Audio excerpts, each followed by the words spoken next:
I occasionally think how quickly our differences worldwide would vanish if we were facing an alien threat from outside this world. And yet, I ask you, is not an alien force already among us? Ladies and gentlemen, welcome back to the show. Got a good one in store for you. My guest today is researcher, author, podcaster, and curator of the website, alchemicaltechrevolution.com. He has a show by the same name, as well as the Synchromystic podcast. He's Wayne McRoy. Wayne, thanks for coming on, man. Thanks for having me. It's always a pleasure to get out there on new and different shows and maybe reach a different audience. It's always a good. We need to broaden our horizons more. So I'm always game for something like this. Thank you for having me on. Of course, yeah, I'm excited to get into it with you today. I think we have plenty to discuss, plenty to talk about, from Enoch to the singularity. There's a lot happening. I'm gonna let you take that however you want to take it and crack into it. But you mentioned before, you mentioned these 20 years of deep dives that you've done, and it's just a lifetime spent searching and researching. What where do we start with that? What would you want people to know about you before we crack into this? Well, I'm just a regular guy, and I looked around at the state of the world and realized there's a lot happening that I'm not real keen with going on for my children's sake. So I really began researching heavily into a lot of these different topics about 20 years ago. And it's from there that I kind of built this whole alchemical tech revolution thing that's come about. So it's not something I had ever planned, but sometimes God opens doors for you that you really didn't even know were there. And that's kind of what happened with me.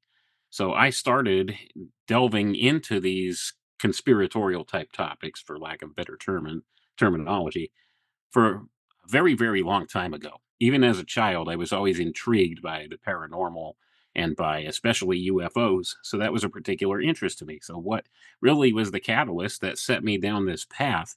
What happened back in 2006? I had a UFO encounter one night.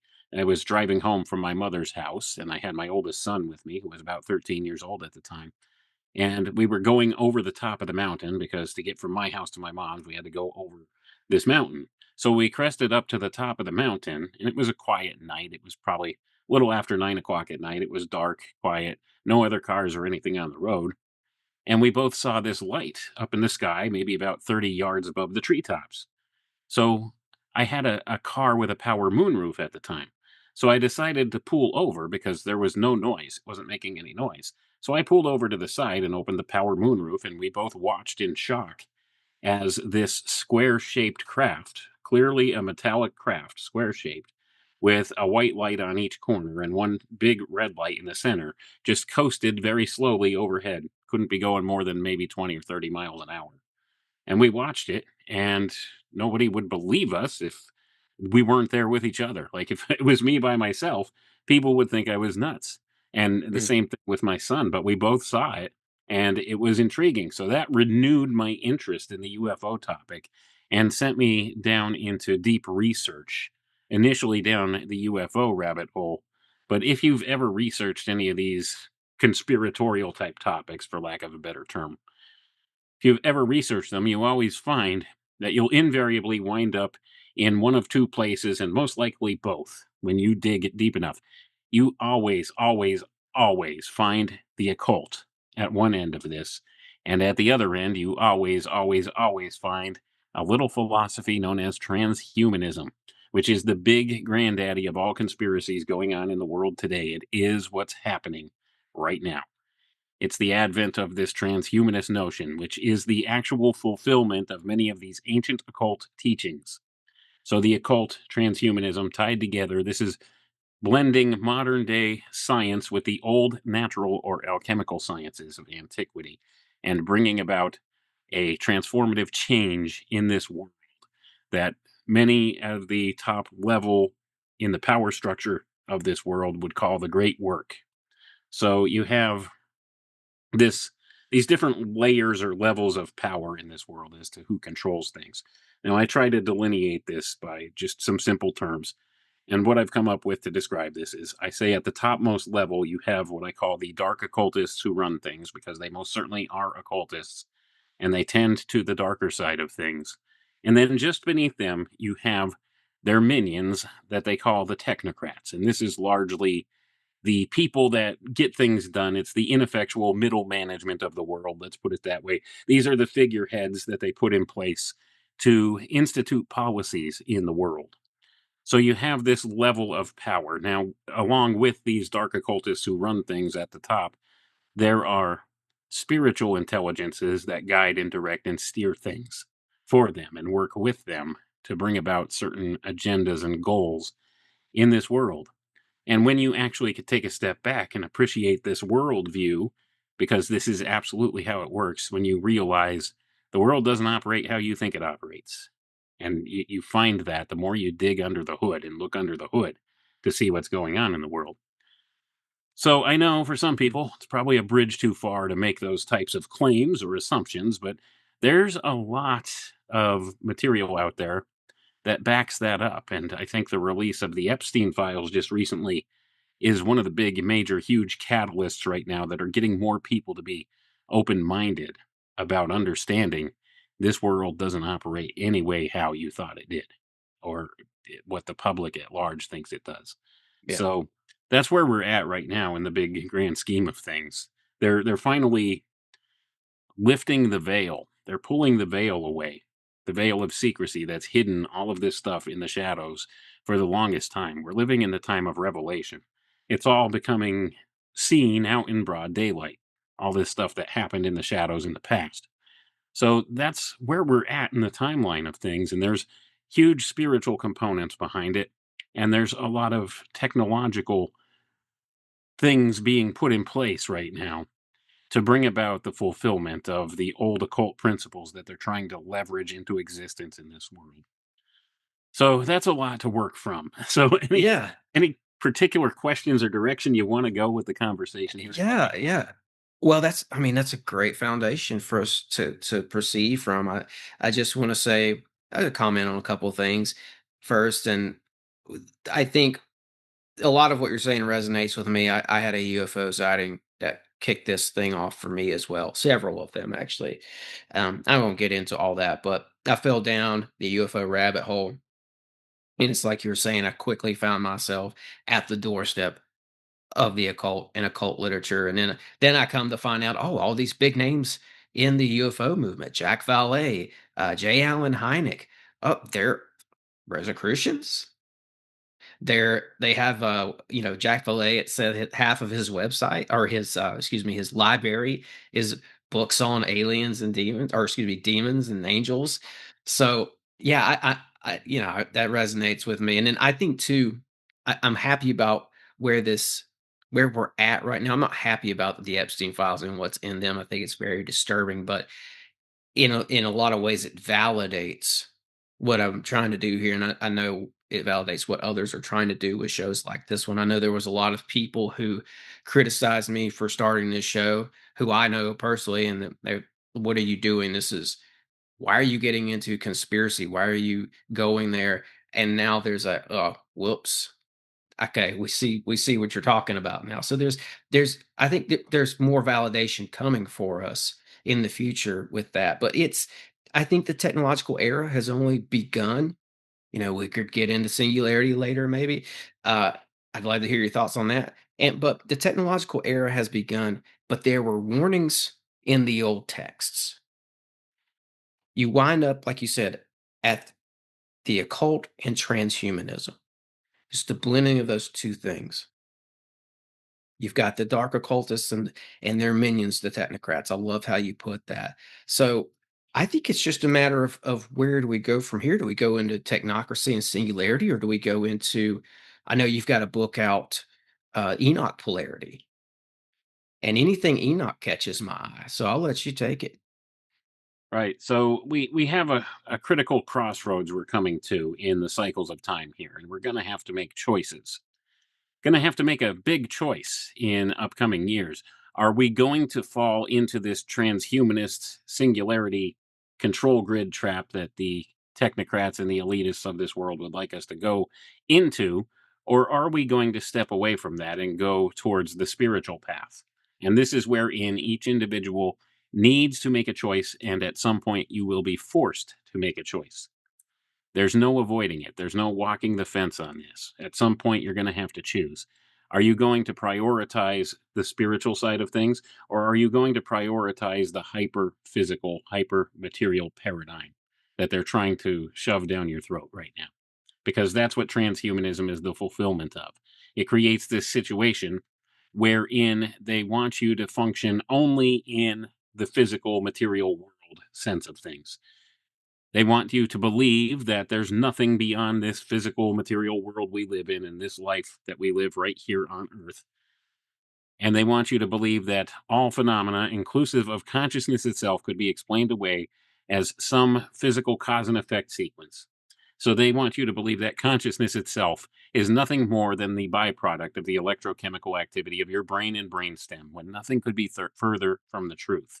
In my view, the brain and brainstem act kind of like a radio receiver, but that is not your consciousness. Okay, this is wherein they try to get people's worldview to steer into this. This is why they push things like secular humanism and why they push things like atheism, and that's a dangerous stance to take for anybody.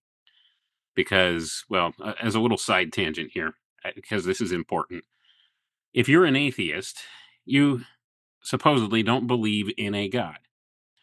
Now, in Western culture, especially here in America, we have what's called the Bill of Rights. Where are your rights derived from? It says in the Declaration of Independence where our rights are derived from. We hold these truths to be self-evident that all men are created equal, that they are endowed by their Creator with unalienable rights, that among these are life, liberty, and the pursuit of happiness. If you don't believe in God, in the eyes of these controllers of this world, therefore you don't have human rights. You are only allowed to have privileges that they determine at their behest, because you don't have those creator-endowed rights. Our rights derive from God and our connection to God. So if you disavow God, you disavow your human rights, and therefore you have none in the eyes of this legal fiction that's built itself up in this world. These dark occultists who run things, they like to play these games. It's all about language and the use of language, the misuse of language. It's the casting of the spell. So this is how they work. And a lot of it has to do with language, which language is the instrument of spirit, according to the Cancelier, who was the helper and the protege of the alchemist known as Fulcanelli. He described this in one of Fulcanelli's books. He said that language is the instrument of spirit. So this is something that we use as a spirit to make and effectuate changes in this world. Language, speech, the spoken word, and the written word are massively important things. The logos, all of these ideas are encapsulated in language, and they have different connotations and meanings on philosophical levels, depending upon how deep you want to get into all of this. But the precept of somebody being an atheist is a dangerous precept for them to take. So if they vow to be an atheist, they've pretty much acknowledged they have no human rights, and therefore they really have no way to defend themselves or no ground to stand on in the legalistic way or in the spiritual way, actually, according to this. This all has to do with a little concept that I call metaphysical consent. Everything's on a consent basis here, whether people realize it or not. Everything's a contract on offer in this world. And you could choose to reject the contract or accept the contract. And sometimes they make it extremely difficult for you to reject the contract. But that still, in their view, leaves the open door of choice for you, because that is something our Creator gave us, a gift that our Creator gave us when He made us, is the gift of free will. And this is one of the most important precepts that we can operate by in this world we live in. So we all have choices to make. We have free will choices. And the controllers of this place, these dark occultists who run things, they know that and they understand that. And that's why sometimes they use manipulation tactics and coercion to get our consent on different levels with this stuff. So that's one way in which they do so. If they introduce this idea of atheism, oh, there's no God, reject God, there's no afterlife, anything like that, and people accept that, and they disavow their creator, they disavow their connection to spirit, to source, and in so doing, they've been coerced into giving up their human rights. And it's a type of contract, in a sense, Mhm. a verbal contract of sorts when they do that. And that's in the view of these controllers of this world. Okay, that's not my personal belief system or view. This is how they look at things. This is one of the main things that I like to break down for people, because it doesn't matter whether you believe it or not. The important point that I always emphasize for people is there are people in positions of power in this world that very much believe in these concepts and these precepts, and the things they do to act upon their beliefs in these things will affect all of us. So it's important that you understand it and know where it is they're coming from, why they do the things they do, and to another degree, how they do the things they do. So this is where the occult ties into all of it. It's all been very carefully manipulated for many, many centuries now from behind the scenes by a very small group of people that constitute a type of priest class, I guess you could say, is how they've always presented themselves through the course of time. But now it's a little different today. Now it's turned into its own separate entity from the rest of society, and it's more akin to what's called a breakaway civilization. Mm. So that's the essence of where we're at right now, as far as Yeah. that's. Yeah. The misuse of language, what the instrument of spirit, I like that. There's this twisting of words. What came to mind was like legalese, where when you read certain laws and contracts and all, it doesn't make sense to you. They're using words, and it's almost like it was written that way intentionally. It's like let's keep a big swath of people. Let's keep the population sort of dumb to what we're actually saying here, so they'll go along with it and sign that contract and agree to things they don't understand all the terms of. The political parties like to use this. Uh, they, of course, on a side tangent here. I don't want to go too deep into this. We've got the two parties, and you're expected to think a certain way if you're in either of the party, and what comes with that is different words and different concepts, and they tell you how you feel about those. So I like where you're going with that. And when you said priestcraft, that reminded me of something. I totally think it's this, and this is something Manly P. Hall talked about in Secret Teachings here, where he talks about ceremonial magic and sorcery, and basically the Egyptian priestcraft and how they knew how to control big chunks of the population. And he says they usurped the position formerly occupied by the initiates and seized the reins of spiritual government. Thus, black magic dictated the state religion and paralyzed the intellectual and spiritual activities of the individual by demanding his complete acquiescence in the dogma formulated by the priestcraft. The pharaoh, or you sub out the word politicians here, sub that in, the pharaoh or the politician became a puppet in the hands of the Scarlet Council, a committee of sorcerers elevated to power by the priesthood. These sorcerers then began the systematic destruction of all keys to the ancient wisdom so that none might have access to the knowledge necessary to reach becoming part of their order. It's that control of the knowledge, keeping everybody dumbed down, and the use of priestcraft. I think you're totally onto it. Yeah. That's exactly what's going on today still. It's been going on since then, and it's going on even more so today. Now, sometimes the outer facade of what this priest class looks like is a little different, like it is today, but it's the same stuff going on. They've kept these secrets hidden from the masses for a very long time because this is one of the key constituents for controlling a population. And we could look at some examples of this, all right? Here's the thing. if I know something that you don't, and it's something maybe important, all right, that maybe you should know, but you don't, that gives me an advantage over you. Hmm. This is what the premise that they work from. This is why they keep secrets and have kept secrets.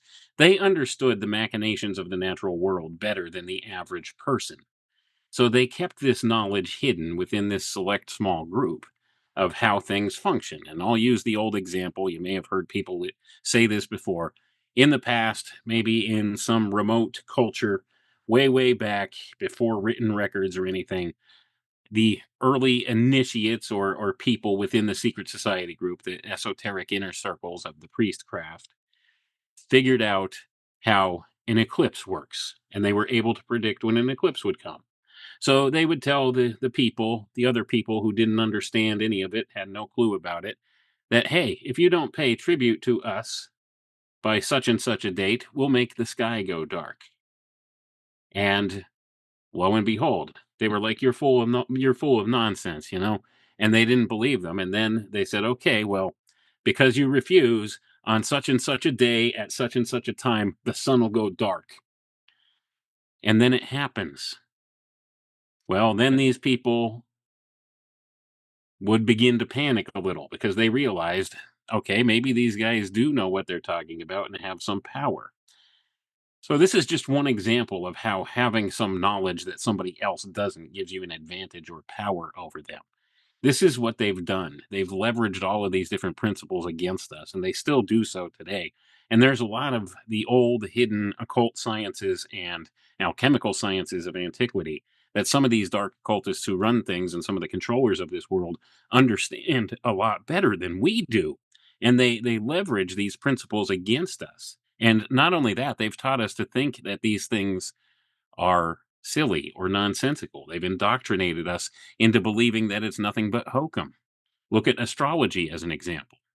Is it really that much of a stretch to say that some light hitting the Earth from outside of the Earth from space can have an effect here?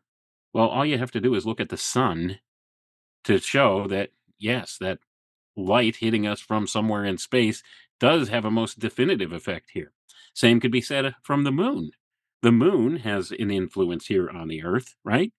So why is it that people wouldn't accept that perhaps some of the stars and the alignment of the stars in the sky can have an energetic influence here?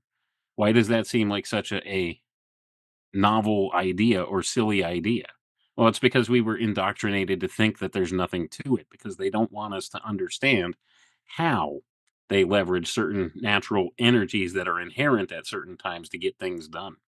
And a prime example of this is the month of September, particularly a couple certain dates in September, the 11th being key among them. This is one of the energies that they leverage. And it all has to do with the cycles of the seasons and everything else. Where the energy is at its lowest is when they will often manipulate things. So, excuse me, that's one way that they do things. They invoke natural energies at the appropriate times to get things done. And this all has to do a lot with the ceremonial magic and stuff you were referring back to there. They know this, they know how to operate these different things. And here's the thing, a lot of them don't necessarily know why it works, but they know that it does work. And that's why they do it. And that's why we have things like all of these different writings and stuff that have come down through the ages, grimoires and things like that, that record a lot of these different ceremonies and rituals and how to do these certain things because it does work. But most people wouldn't want to believe that. That would violate their worldview in accepting that because of our modern age of science, or more rightly called scientism. We've been taught to totally disregard subjective things or spiritual things at the expense of losing knowledge about that. And that's exactly what we've done. Scientific method is only one way of acquiring knowledge or data about something. And that has become the main focus, worldview of most people in modern society today. They only accept those things that could be objectively weighed and measured as being true. But that's not necessarily the case. You can't objectively weigh or measure something like a commodity like love, can you? but you can't deny it exists, right? This is one of those subjective things, but it doesn't fall under the auspices of materialist science.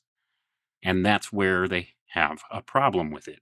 They want everybody steered into this scientific worldview, this scientism worldview.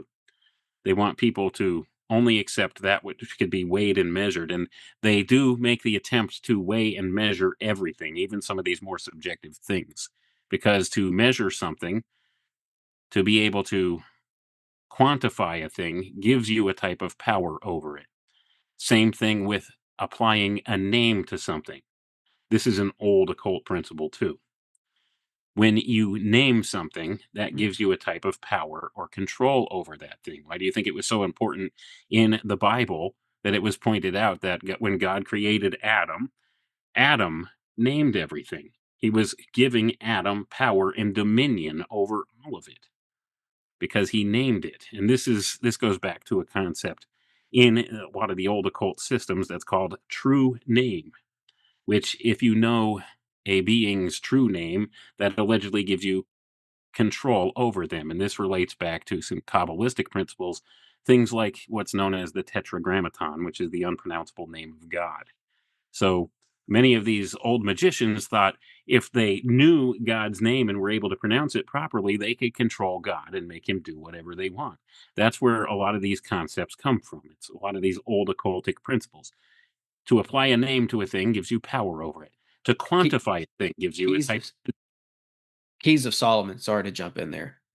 Yeah, it's all a quantifiable system. You see, Yeah. this is all what's been done through the course of time, and not just by the magicians of old, but by the scientists and technocrats today. Right. This is why they want to weigh, measure, and quantify everything. This is why they've come up with reifications that aren't necessarily accurate, but they're still good enough that they could give them some type of a way to measure things like quantum theory, quantum mechanics, all of this stuff. The cult of quantum is something that drives me nuts because that's not truly how things function. When you really dig down to the core of how things function, it's more aligned with something called field theory than it is with quantum mechanics. But quantum mechanics gives them this core value of being able to apply a value to some of these subjective ideas that they are seeing and observing. So it gives them a way to measure a thing.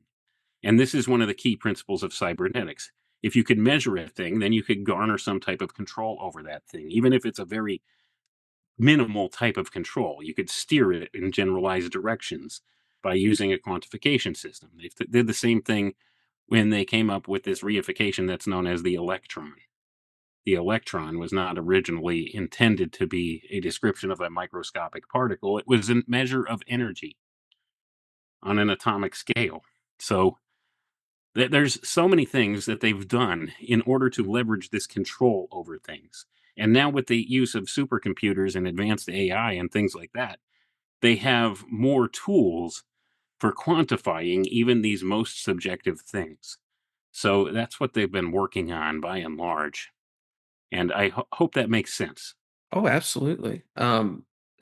1660s Royal Society comes to mind. This is I've looked into it. It looks like like the occult became morphed into something else. Like alchemy turned into science. Isaac Newton was a part of that. We now know Isaac Newton was very much into alchemy. He had all these alchemical texts and was writing up alchemical manuscripts of his own. And I saw them take these occult principles and start to turn them into something else with humanism and scientism. And it's almost like it was very secularized version of what was previously more Right? spiritual in nature. They're removing the spiritual components from everything. Yeah. They did the same thing with this notion of evolution. That's why we have this Darwinian evolution in our modern science here today. Evolution is a far older idea than Charles Darwin. Evolution goes back to these secret schools, these mystery schools and ancient occult secret societies and fraternities. Evolution, their idea based of evolution, is a spiritual concept, but they've taken and removed the spiritual concept and inverted it and turned it into something strictly physical here. And thus we are handed all of this science from Charles Darwin, which, by the way, most of that he actually lifted from his grandfather, Erasmus Darwin. I bet you didn't know that. I haven't heard Charles that. Darwin. Charles Darwin didn't come up with most of his notes on evolution.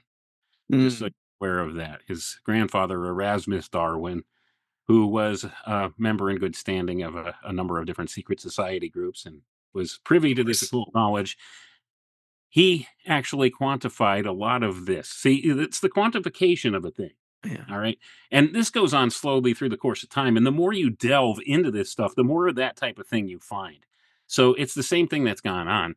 Like you're saying, back in the 1600s with the Royal Society and everything, they took some of the alchemical principles, inverted them, and turned it into chemistry, modern chemistry, which is actually alchemy that's missing a lot of the steps of alchemy when it comes down to it. So they've done the same thing with a lot of these different old spiritual sciences that were known in antiquity, and they turned them into something with a shiny, more modern veneer for our modern sensibilities now. So now we have this notion of a Darwinian evolution, which really doesn't stand up to scrutiny when you really think about it. But they will tell you over and over again that this is absolute fact, that they Mhm. found all of these different missing links and all this evidence and stuff like that. Well, simple question I have about that is, how many generations of fruit flies have scientists had in a lab? Think about that. How long does a fruit fly live? How many different generations of fruit flies have they had in a lab setting?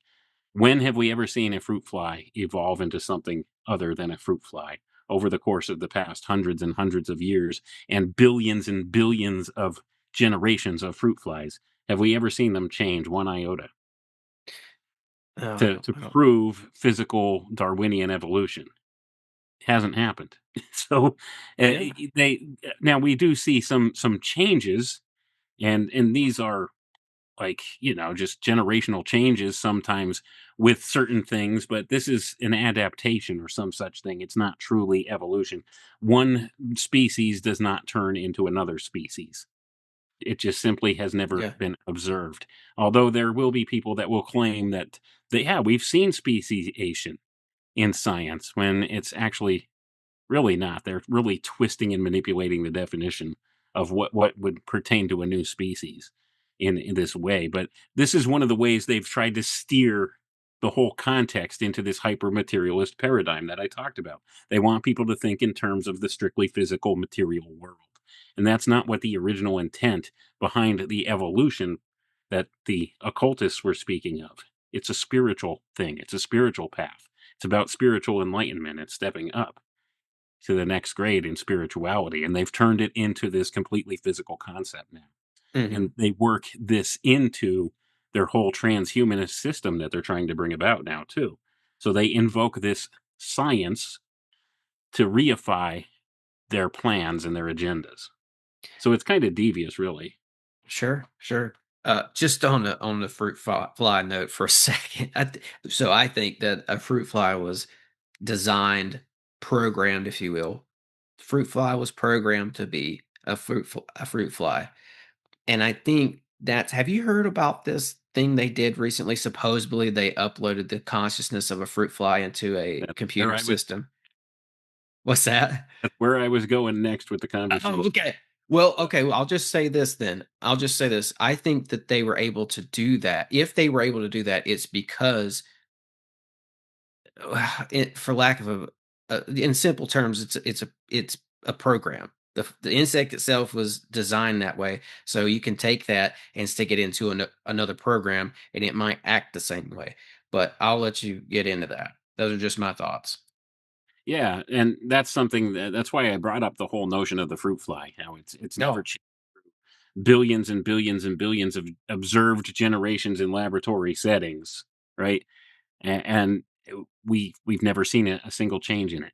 So we have now, what they've done is they claim that they were able to duplicate the brain of a fruit fly in a digital format, and they set it loose in a digital environment, and it started acting autonomously on its own like a fruit fly would react in the real world.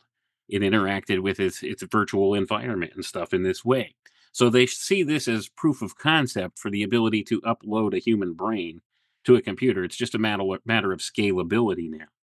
And this is one of the things they're trying to condition us towards acceptance of. Because ultimately, the transhumanist paradigm, what they want you to believe is that the human consciousness could be explained away, as I had said earlier, as nothing more than the electrochemical byproduct of the brain and brainstem. If that's true, then it could be factored down to little more than an algorithm. And if it could be factored down to little more than an algorithm, it could be duplicated in a powerful enough computer. And therefore, your consciousness could live on in the machine in a disembodied or virtual form, or be transferred from container to container. Depending on what you want, you could have a new body, you could have a multi bodied existence. These are the promises that they're trying to hand us with this whole transhumanist notion. But it's all based in lies and manipulation, because it totally disregards the spiritual side of things. The ontological self, the I am within man, is not just a physical thing. It goes beyond this physical world. Like I said, I would like to use the example of the human brain being kind of like a radio receiver. It receives the Mm. signal, but the signal does not come from the radio player itself. It comes from somewhere else. And it comes from these spiritual worlds. And sometimes the tuner gets damaged and we lose a little bit of the the the, the message, or the signal, and it becomes garbled. And that happens with people sometimes. And if you want to understand how things work, Nikola Tesla advises us you have to think in terms of frequency and vibration. And Mhm. that couldn't be any more correct than what it is. So it's the same kind of thing. So think about an old-fashioned radio tuner. You could be like tuned to one channel and not another. Well, this spiritual elevation or evolution that many of the old occultists talk about is raising your vibration. So it would be like changing the tuner, and then you would have senses of a whole different reality than what you have. You would be able to sense a whole different reality. So that's why the radio tuner analogy works so well with this stuff. But what these people want to do is they want to convince you that your brain is the only thing that generates this notion of consciousness. But that couldn't be any more incorrect. So that's just my view and the conclusions I've come to through years of study. Mhm. The We talked about where we're at. We're in this technological era, and it helps to go back and look at history and understand these shifts. You've mentioned these shifts. I think, I would look at the 1660s, the Royal Society, as being one of those shifts that ultimately brought us to this technological era. Um, Earlier when we were talking, I think before the show, you mentioned a shift in the 1800s as well, because we were talking about Blavatsky and Crowley and some of that stuff. What was that shift, out of curiosity? And does that fit into this conversation? Well, if you look at most of what they would call modern occultism, most of its roots could be traced back to the mid to late 1800s time period. Much of what's taught in the secret societies and occult fraternities today goes back to that time period. And most of the things that they've brought forward come from particular figures at that time, in that time period, who have taken some of the older teachings and put their own twist or spin on it. And this is what gets taught forward to those that seem to wander down these paths and think that they're getting some type of esoteric truths from these secret society groups. They've largely been mistaught about a lot of these things. The intention has been twisted and inverted from what it originally was. And that's one of the major changeover points. Happened in this mid to late 1800s time period. This is when we had the rise of theosophy and all of these other ideals that came forward. Now, concurrently with that, if you listen to some of the people who were in good standing in some of these occult fraternities who tried to mend fences and make things right with the rest of the outside world, people like Rudolf Steiner, he'll tell you that there was a major spiritual battle that took place beginning in 1841 and ending in 1888, and that this had a massive impact on the physical world.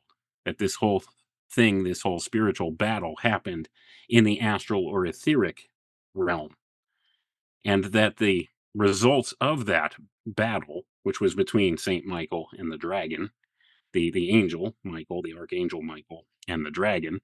They had a battle in the spiritual realms during this time frame. This is according to clairvoyant observation from Rudolf Steiner. And his claim is this, that battle occurred and Saint Michael conquered the dragon. And what happened as a result of that is we had later on in the physical world, we had the rise and advent that became the Great War, which is we now know as World War I. And Steiner equates these two things because he says what happens in the spiritual happens first. And the things that happen in the spiritual are reflected here below. This is an old Hermetic axiom, as above, so below. The only thing is, and this is something that took me aback at first, but the more I've looked into it, the more I find it's true. There's a delay. Things that happen in the spiritual have a delayed reaction here in the physical. So sometimes the things that happened in the spiritual battles don't manifest here physically until a time period later. So there's a delay in the action. So many people can observe things with their spiritual senses if they have them. And there's a lot of people that claim to have clairvoyant abilities and things like that who claim to be able to see things in the spiritual. And some people could see auras and stuff like this. And maybe there's a modicum of truth to a lot of that. And sometimes they see stuff and they could make predictions of the future based upon that because of this whole time delay notion. Mm. Sometimes we don't immediately see the effects of what happened in the spiritual, in the physical. So this is an important precept as well. So that's one of the claims about that time period that I had learned later after I started looking at that and observing a lot of these occultists in this little clique during that time period really shaped what modern occultism looks like. And you find a lot of different names cropping up around then, and the rise of the Theosophical Society and a lot of these different modern occult groups that came into being. And there was this whole notion of the all the old seances and stuff they did. They had this spiritualism movement that happened at that time too, by and large in the Victorian era there. So there was a lot of reemergence of these occult teachings and stuff like that, and a lot of these different players had influence at that point. So that's one of the time periods you could trace a lot of this to, especially in the modern era. Now, prior to that, you're talking about Royal Society, 1600s, that time period as well. And just prior to the Royal Society, you had the rise and the advent of the Rosicrucians. So that's another important changeover point in all of this too. So this is where we have what they call the esoteric stream of information. So this is the esoteric stream of Western occultism when we have the Rosicrucian branch of things coming forward. Now there's entire Eastern branches of this that happen that go back to the Vedas and the teachings in India and all of those Eastern cultures and stuff like that. That's a different stream coming forward. And you could trace this stream through the course of time by the various teachings, and you could see the transformative points of what the teachings were when you trace them back to those prior eras. And there's a couple key figures that turn up all the time. They're largely the ones that shaped and guided and molded some of this stuff. And some of the names have been lost. And it's not to say like all of these people are necessarily bad or something. That's not the case. There's a lot of people who pursue these occult or esoteric ideals that have good intentions, but the problem is they're outnumbered by the bad side. They're not as organized as the bad side of things, and it's largely the bad side of things that has taken and grasped hold of the positions of power in this world and bring about their agendas in that way.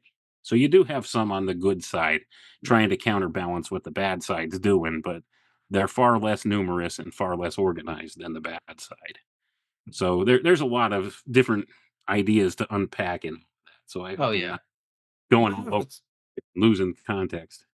No, I think we're good. I think we're on track. You know, the Rosicrucians that I looked into, I think that those first manuscripts were coming out in the early 1600s.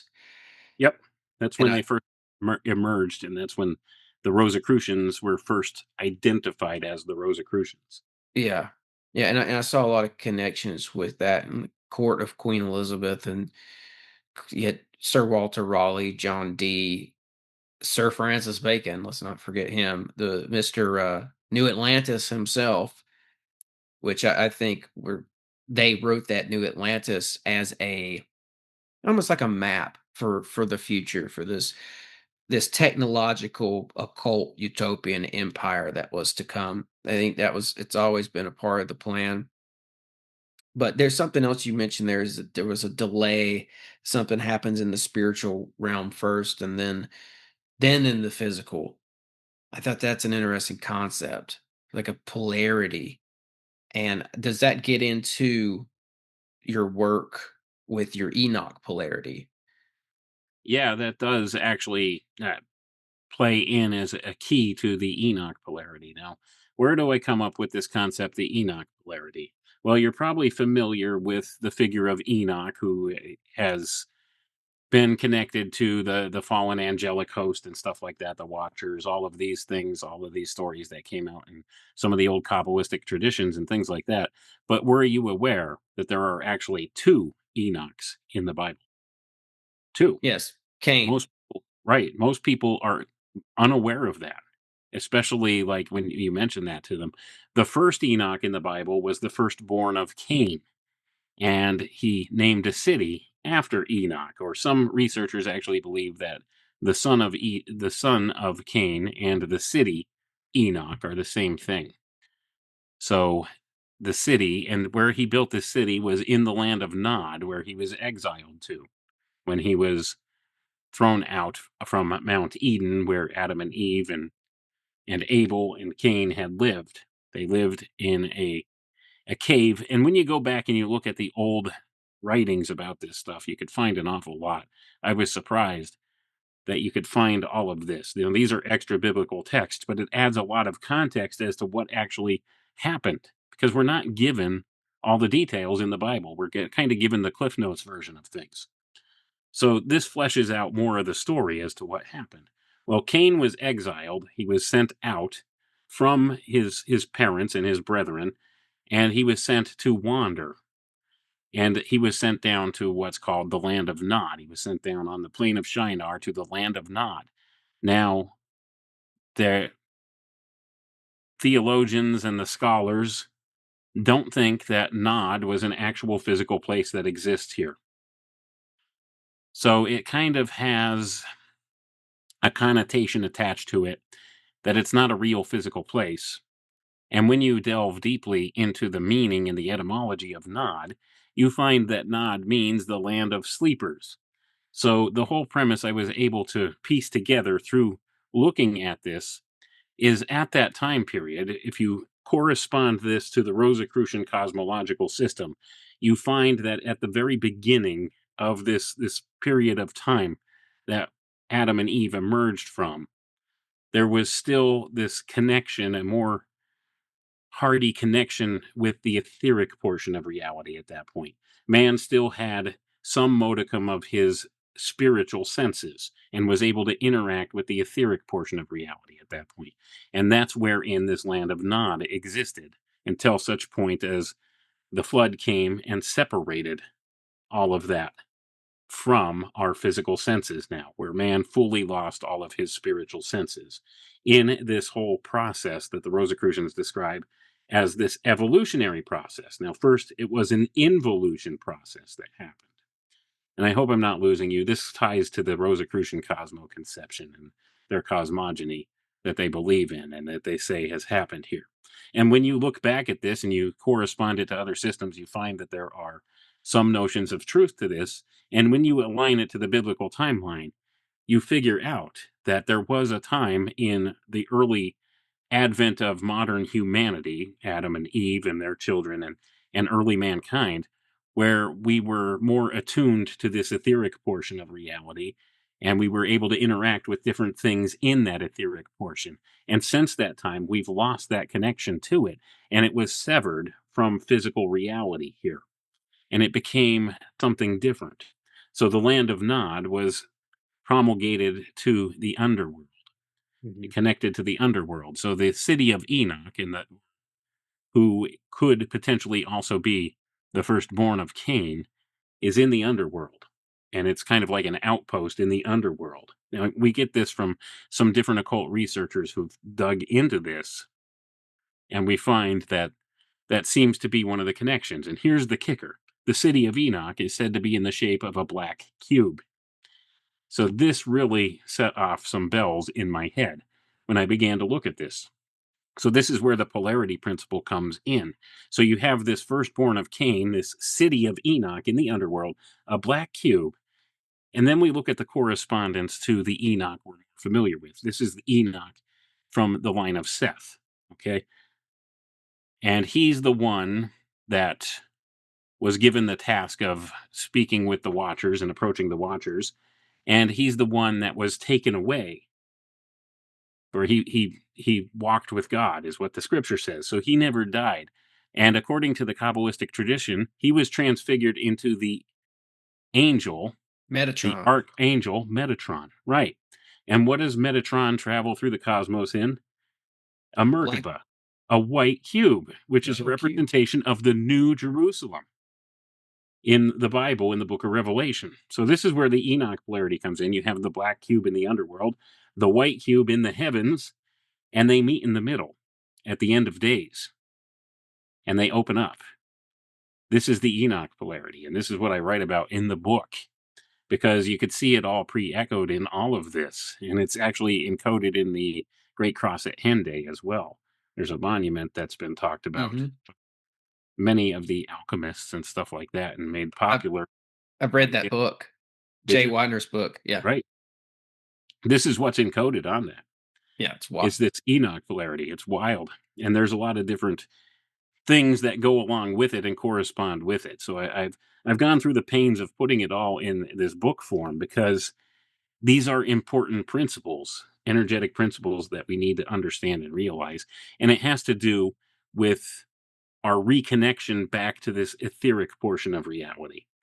Now, I like to use the Rosicrucian cosmoconception as a map for this, because they're the ones that lay it out, I think, the most understandable way. So in the cycles of time, what happens in the involution process, we have stepped down into dense physicality where we live now. And this is part of our evolutionary process. It's involution first, into dense physicality, where the individuation process takes place. In order for us to fully individuate from the group consciousnesses of other speciation and stuff like that, we had to take on this dense physical shell that we're in now. The Rosicrucians call this the dense chemical region of the physical plane. Now, the etheric plane is a subportion of this physical plane, but it's of a much finer substance. This is how they describe it. And we used to have a greater connection to that etheric portion, but now we've lost it through this individuation process and this stepping down to this densest point in which we exist now in this physical world. And this was necessary. So according to the Rosicrucian timeline, we're just a little past the absolute halfway bottom point of this, and we should be on the ascendant back up again, where in the next period that they talk about, which they call the Jupiter revolution, we will begin to regain some of our spiritual senses that we had lost through this individuation process, stepping down through the course of time in the involution process, because we've reached the densest level, and now from here we will reacquire some of the things we have lost as we elevate to that next spiritual level. But what these dark powers in this world want to do is they want to separate man off from that and keep him trapped in dense physicality here, rather than reacquiring these spiritual senses and having a greater understanding of who we are, where we come from, and what our ultimate destiny is as human beings, what our full potential as human beings are. And they want to trap us in dense physicality. So this is the creation of what Rudolf Steiner refers to as the eighth sphere. It's a breaking off from these other spheres of influence that the Rosicrucians talk about that we go through. And it's the building of what the Hermeticists call the world of shells. See, this is where it crosses the bounds of various systems. The Hermeticists call it the world of shells. And what it is it's a world devoid of spirit. Altogether, it's a dead entity. Michael Hoffman describes this as the reign of dead matter, and he couldn't be any more accurate in how he describes it. And much of what's come about in society today is steering us towards this idea. What you need to realize is the people running this place right now, they're a death cult. Everything's all based around death-based ideas. That's what they want, because it's about trapping you in physicality and removing the spiritual component from that, removing your connection back to God, back to the creator, back to source. It's the dead entity notion of things. And think about how they've weaponized language in this way, and they've steered our culture into this. We operate as a legal fiction in society today. Your driver's license that has the all capital letters on it, that represents a legal fiction. That represents you. It's not actually you, it's a dead entity. And think about just other things, how businesses operate. If you want to operate a business, what do? You incorporate. It's a corporation. What's the root word of corporation? Corpse. It's a dead entity. You see, our whole foundation of civilization is built around these death-based ideas because they want to break us off from our spiritual domain that we're supposed to, by rights, be able to ascend back to in these next phases of the cycles of time that we're going through. So this is how they go about this stuff. First, they weaponize the language and they manipulate people with it because there's power in the word. Like I said, language is the instrument of spirit. So if they wield that in a weaponized fashion against us, they separate us from what our birthright is. And that's exactly what they're doing right now. And they go about it in many times these very slow, steady processes that they indoctrinate us into. And they change the worldview slowly over the course of time in that way. So now we have a lesser connection to the spiritual than man had in the past. And we're getting less and less of that every day because they've got us focused on the hyper materialist paradigm here. Oh, that's humanism, right? Humanism, Darwinism, scientism. They stripped out the spiritual. I got, man, the cross of Henday stuff is just mind blowing. And I remember when I read the book, I was like, I'm gonna have to read this again to really digest all this. But I pulled up a quote here. So it was Jay Widener and Vincent Bridges, and here's one of the quotes. He said, "What we've been this is Vincent Bridges in regard to this book they wrote. We've been taught to regard what we've been taught to regard as history looks a lot like the residue of a millennia long global conflict over this secret and its ramification. And the secret being this cosmic cycle that's encoded in the Great Cross of Henday. And this is a real mind bender. And who do you think encoded that? And what was that? Who do you think that was a Rosicrucian or what? And is it meant for this age of Aquarius or the time that we're entering in now? Is it tied in with that or the golden age perhaps? Well, I don't know who wrote it or designed the cross, and I don't think anybody knows who designed it. But the first Yeah. one who brought this cross of Henday to the attention of anybody was the alchemist Fulcanelli. He Mhm. put an entire chapter of this on the end of his book, Mystery of the Cathedrals, touching on this cross and the symbolism that's present on it. And what it does indeed point out is this coming cataclysm, what's called a double cataclysm, referred to by the alchemists. And what this encodes, and what I put down in my book, The Enoch Polarity and the End of Time, it's the end of days, it's the end of time. But this is what it'll look like in the spiritual realm. It's the black cube and the white cube, black cube from the underworld, the white cube from the heavens, meeting in the middle at the world pole, which is the earth here. And when the world pole collapses and the two meet in the middle, they'll open up. And there will be created this ark of safety within this cataclysm that's coming. And what the intention is the white cube is supposed to be the ark of safety that those who have chosen the spiritual path and have had this spiritual connection to God, that they're supposed to ride out the cataclysm in and emerge on the other side as the remnant in a new world, the new Jerusalem, the new earth, as it's talked about in the book of Revelation. But what the intention of those dark controllers and these dark forces and intelligences, spiritual forces, what the intention is they want to try to stow away in human beings to ride out this end of days scenario, this day of judgment, as it's called. So what they want to do is they want to, like I said, stow away is the best way to put it. And this goes into a lot more of a deeper discussion as to the nature of possession and the human etheric double and all kinds of things like this that maybe I don't know how far advanced your audience is in looking at some of these occult principles, but this is exactly what this touches upon. So what's going to happen is this cataclysm will happen, and the spiritual worlds will gel together here on Earth, and it'll be the commingling of this etheric portion of reality again with what's here. So essentially, you have to look back at the examples of like the biblical flood to understand what happens. This was not just a flood of water. This was an absolute transformation of all of the physicality here. It changed the entire structure of the earth. It was totally all invasive because it says the waters above and the waters below sprang in. Well, that is outside of this physical paradigm. That's from the spiritual realms. That's the etheric portion. That's the underworld collapsing in and gelling together with what's here. So it's going to create this time of confusion, and it'll completely reset everything here. And only the remnant that's in the ark of safety will emerge on the other side in a new world.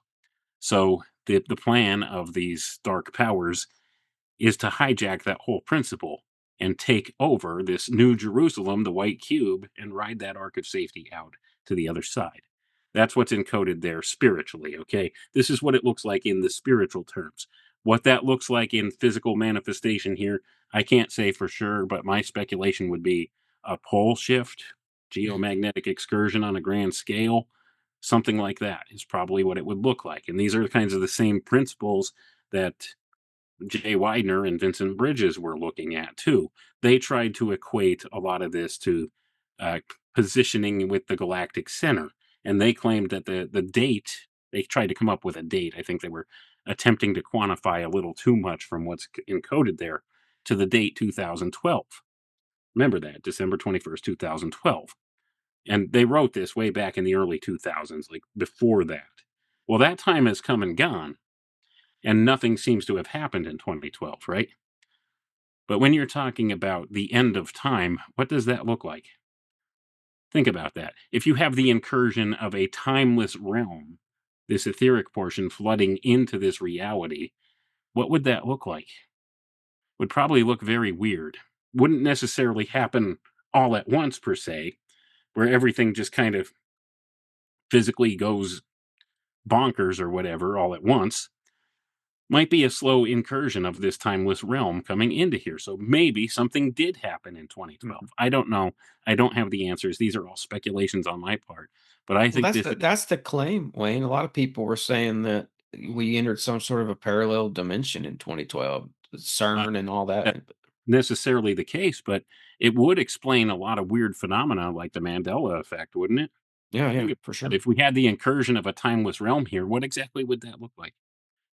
If we had this slow incursion happening. And I think that may be part and parcel of what's going on. And remember, I said that according to Steiner and some of the others and the things that I've researched now, there's a time delay between what happens in the spiritual and what happens in the physical. So maybe this is bridging the gap between that time period and now. It's hard to talk about a timeless realm when we're talking about time. Here, we're so used to the concept of time here, but the incursion of a timeless realm here would really mix things up and make it look really weird to us. And maybe that's what we're experiencing. Maybe that's why it seems like we're going through this process where time is speeding up, but yet it's still dragging by so painfully slow at certain times, too. This was something Art Bell years ago called the quickening, by the way. Yeah. So this is something that's happening. It's been talked about for a long time. The alchemists refer to it as the end of time. The Bible calls it the end days or the end times, but I think that's a mistranslation. I think it's supposed to be the end of time. And this is one of the concepts that comes about with that. So all of that is it's all very interesting, and You had the there's Mayan really too much. calendar, Yeah, 2012 Mayan calendar too, that came to right. There's mind. so many different points of interest that point to this this whole timeline going on, or this incursion of sorts, or the beginning phases of this double cataclysm that's talked about and encoded in the cross at Henday and other places as well. That's what makes it interesting. And I don't have all the answers, but I just present what I've found and the correspondences I found with this stuff to point out that, yes, something's happening and we're going to be experiencing a lot of high strangeness in coming years. And we're seeing that, aren't we? Yeah, we're I seeing it.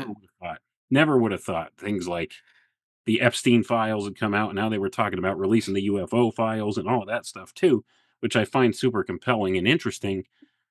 But now they've just gone the old archetype, the same old script, go back to war. Good old fashioned war seems to be the thing that will get them where they want to go, it would appear.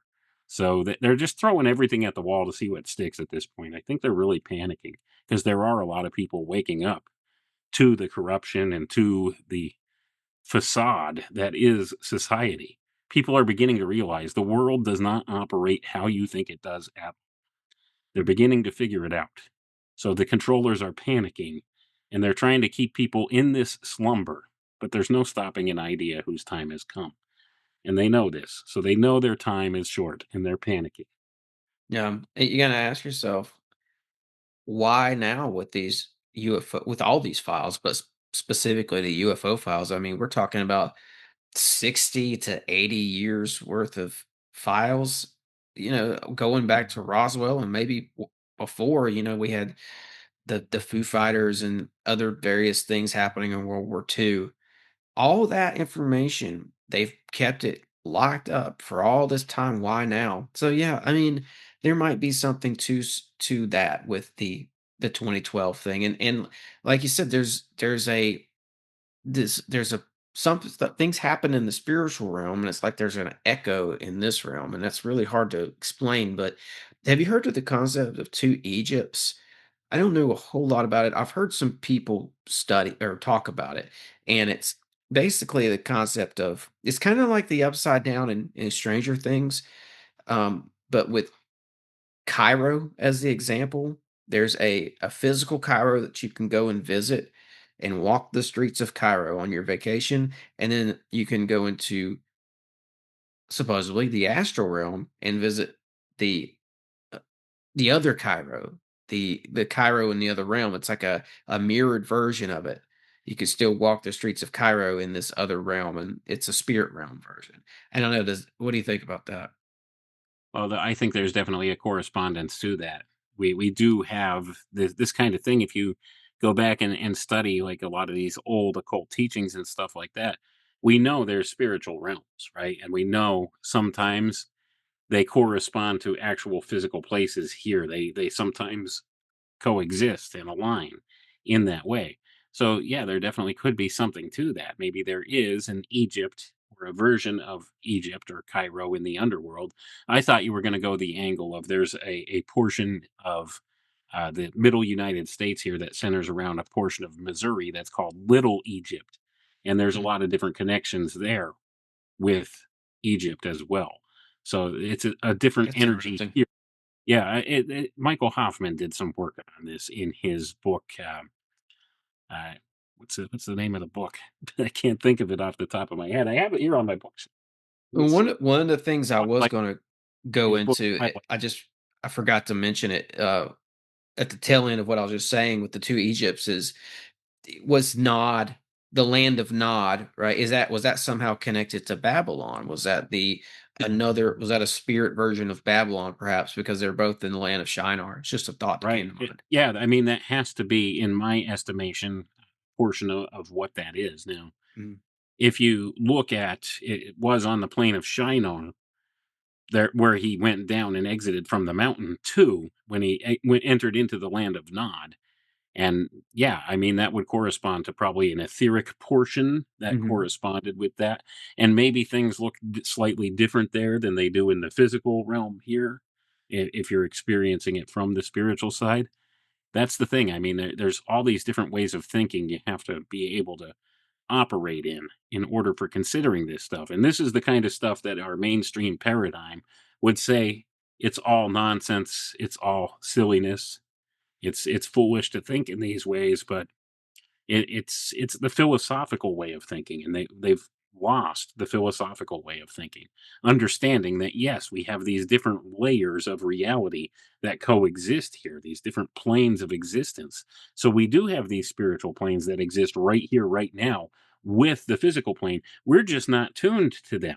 Think of the analogy of the radio tuner again. We're tuned here in dense physicality, but all it would take is a little tweaking of the dial on the tuner for us to be able to perceive things going on in those spiritual worlds. And it's the same thing, those in those spiritual worlds are attuned to those. And some of them seek to be attuned to this one, some of those dark influences there. And they are actively trying to go about that. And sometimes there's crossover between these spiritual worlds and these physical worlds. And that's wherein we have overlap, and that's wherein things can happen, like a spirit possessing somebody or something like that. Mm. Going, Maybe that's what happened with John. He got tuned in and he was writing all this stuff from the Isle of Patmos in Greek, yes, which I John the want to Revelator, absolutely. wrong and I want to remind people that's a UNESCO World Heritage Site. It's recognized by the establishment that this man had these visions there. Right. Maybe he was peering into this realm. He was describing what he was seeing happening in the spiritual realms. Yeah. Now, it wouldn't necessarily look the same here on the physical earth that we're in this dense physical chemical region. And this is wherein a lot of misconception goes on with the things in the Bible. When you have these biblical literalists that are looking for these giant locust bugs to emerge from the ground and stuff like this, and they're seeing all these things written in the book of Revelation, and they're interpreting them literally. That's not how you're supposed to interpret that. He's telling you what he saw happening in the spiritual. It may look very much different in the physical world as what it looked in the spiritual. And this is the concept that gets lost on people. And there's a whole branch of study in theological circles that is actually tailored to this kind of thing. It's called hermeneutics. Have you heard of hermeneutics? There's different lenses of observation you can apply to different scriptures and different interpretations to these things depending upon the lens you apply to it. And this goes beyond just the Bible. But this is the science that's been handed by the theologians for interpreting scripture from the Bible, called hermeneutics. And there's a bare minimum of at least 4 different interpretations that you could apply to any scripture verse. This goes beyond that too.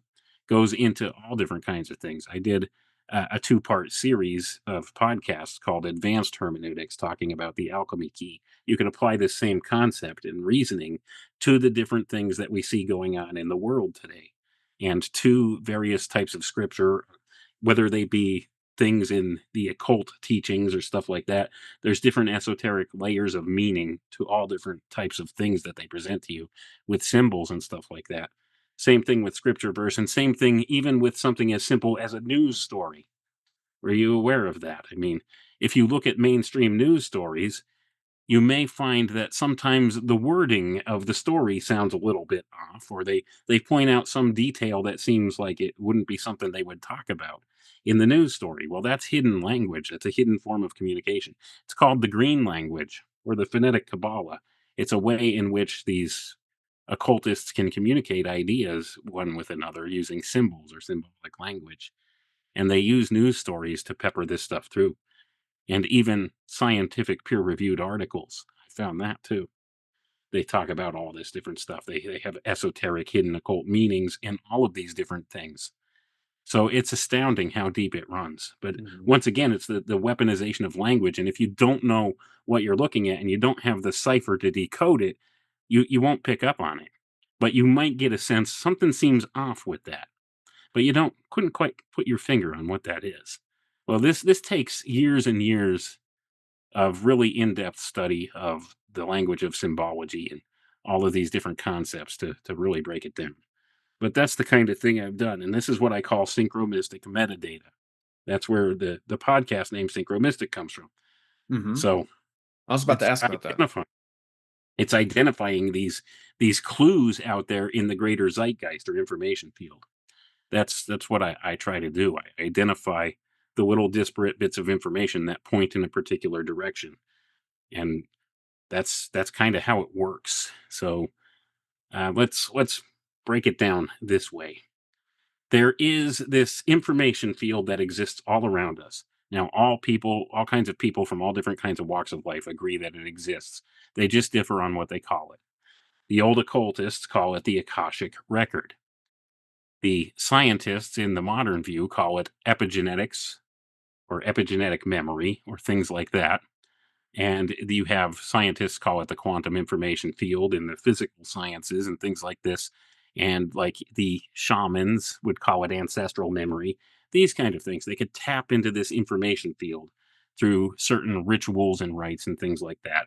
And they could know some things, maybe predict some future events or know a course of action to take, this kind of thing.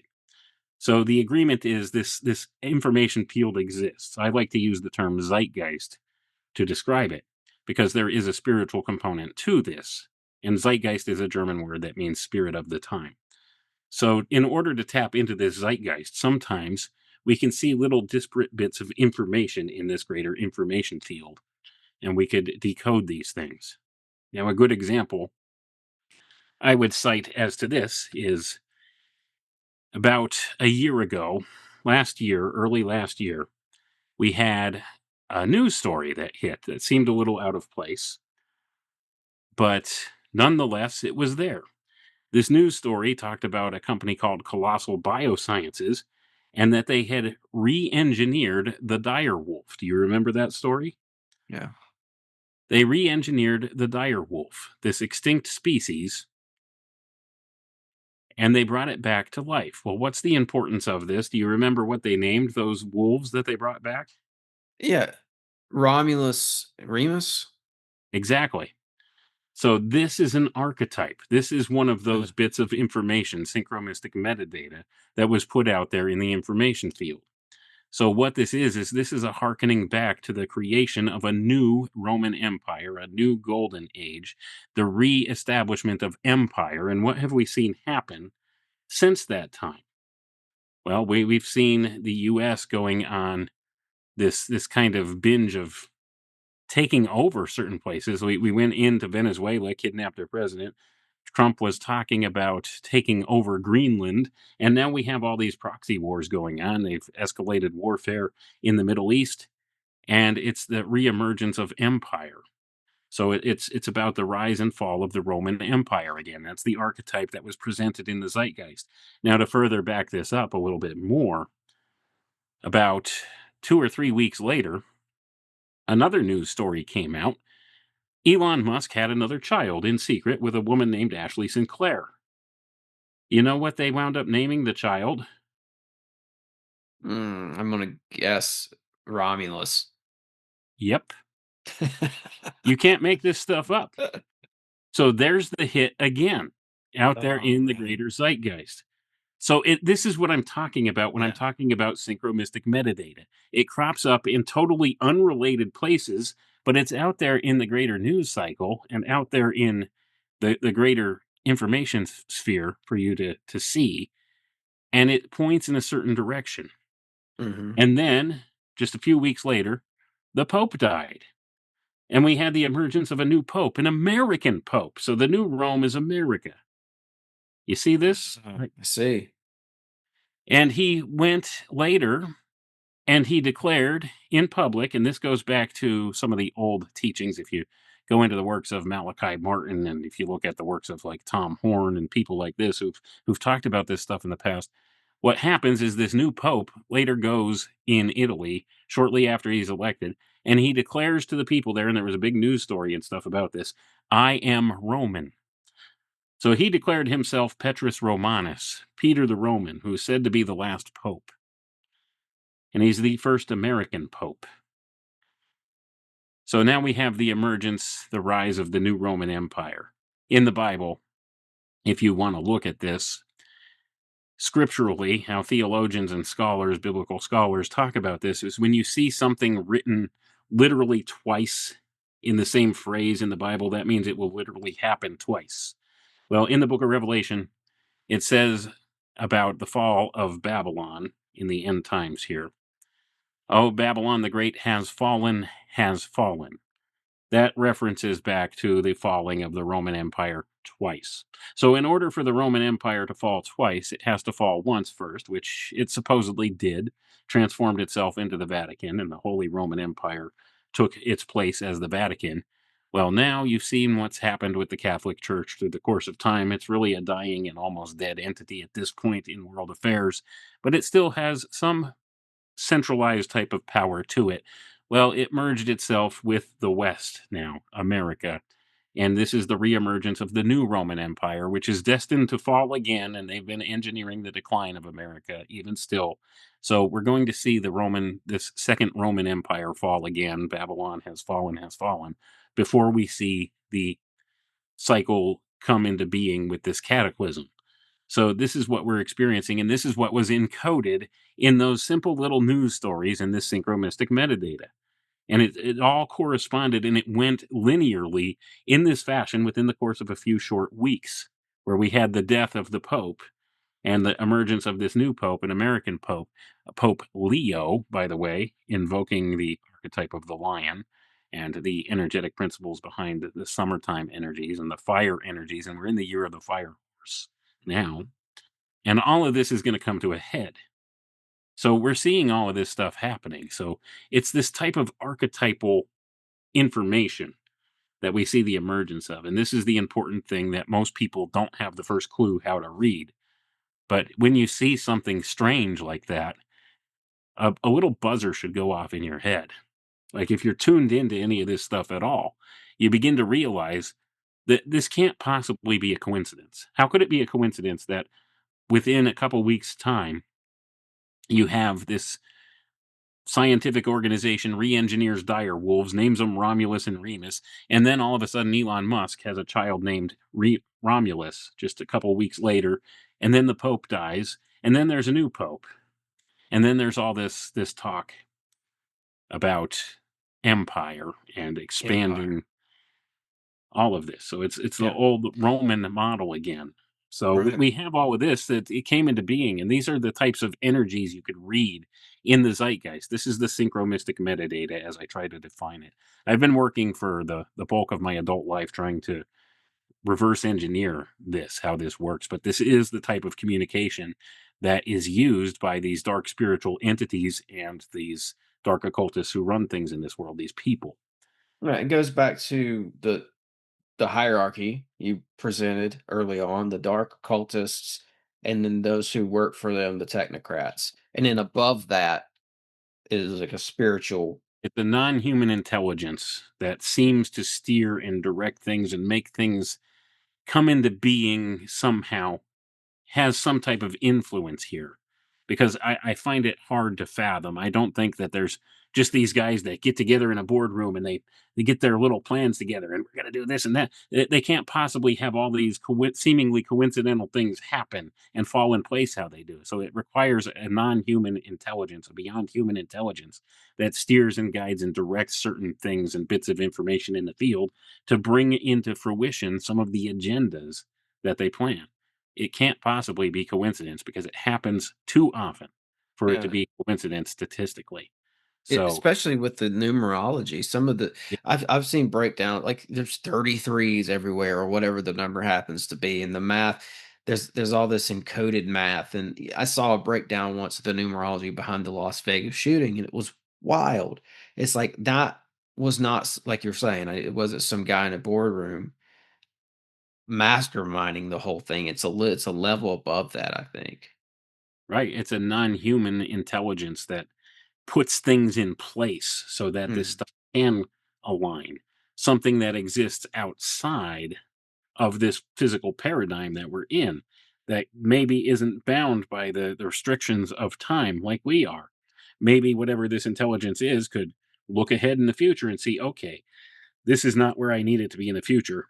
How could I change that? If I go back here in the past, maybe I could do something here to eliminate that prospect from happening here. Or how do I engineer this into being at this future part of the timeline?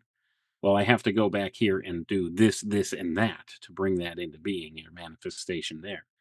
You see, and once again, this whole time delay thing between the spiritual realms and the physical realm here kind of gives you a plausible explanation as to how this happens. So Yeah. have all that corresponding stuff going on. And this is why like synchronicities and stuff happen in my view too. I think there's also good spiritual forces out there setting things into motion as well. But like I said, the problem is largely the dark side is more organized and more numerous than those working on the light side of things. So that's why we see that disparity right now. Hmm. I noticed there's that use of the word Sinclair in there as well. That's a Templar name. It's one of the Templar families. The whole concept of empire building as well reminds me of them. Reminds me of how this knowledge is traded hands and passed on like a baton through the mystery schools.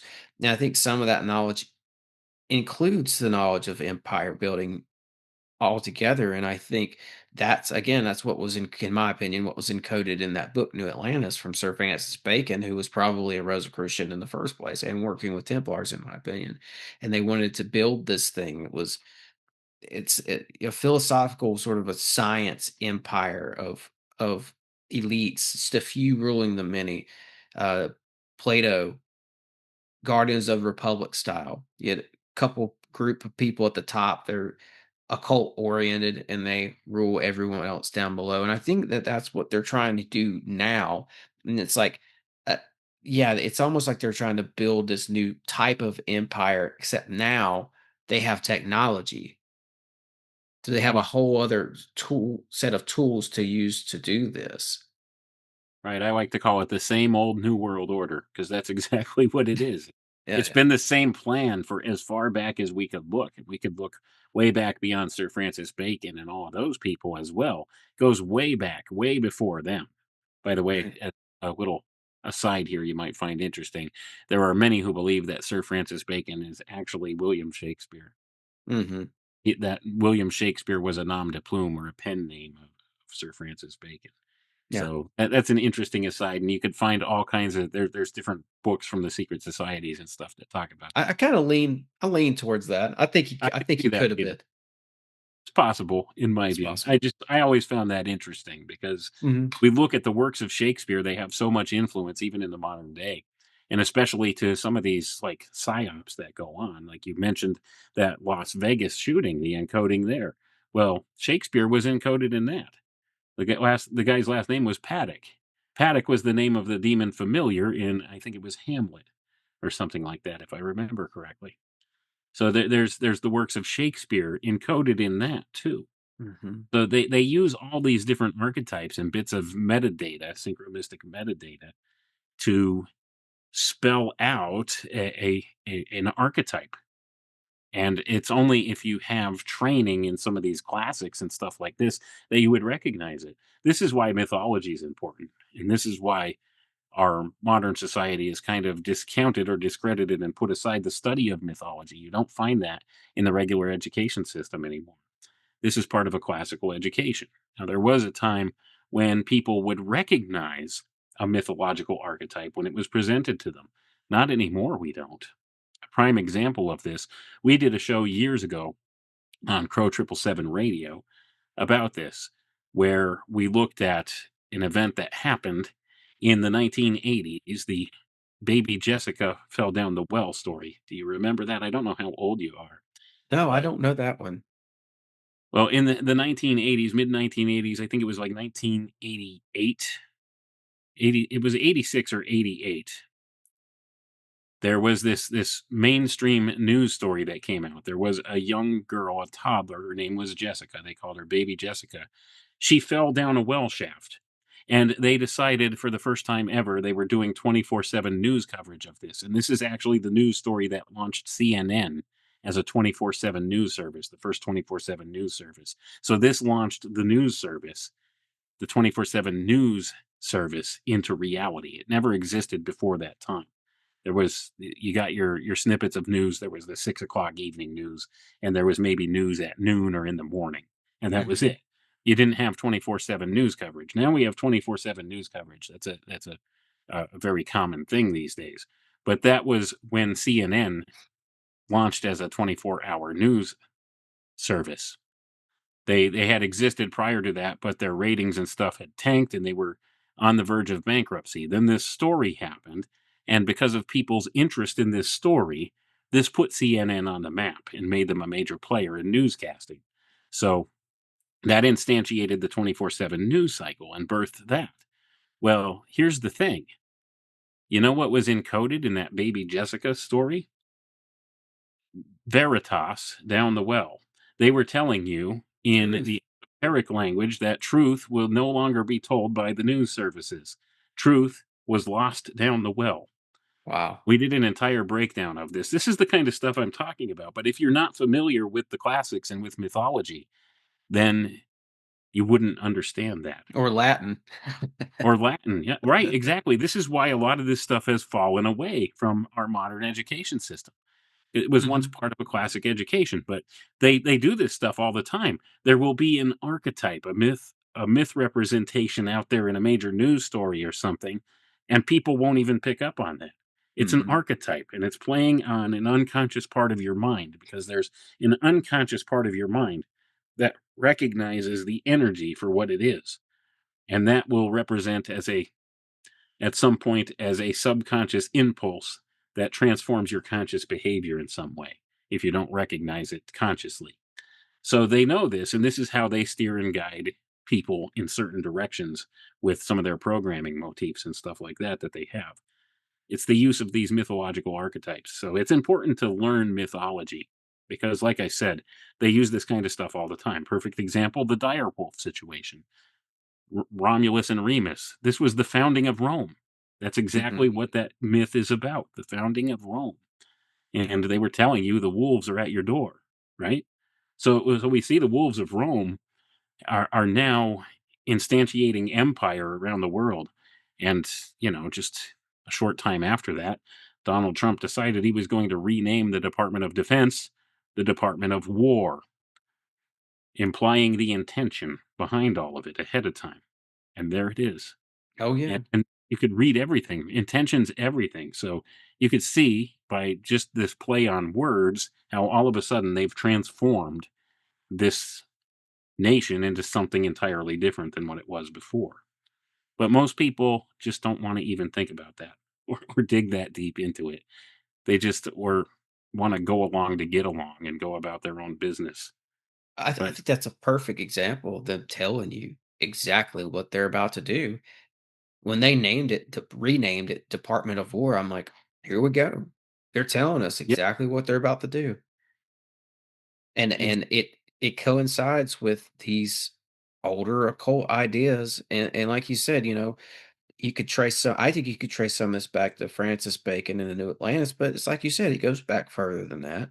The Greeks were talking about stuff that information they passed down. That's how we got the myth of Atlantis itself it was passed through the Greeks, and that's how Bacon knew to use that word Atlantis. This was an old empire that's supposed to be again.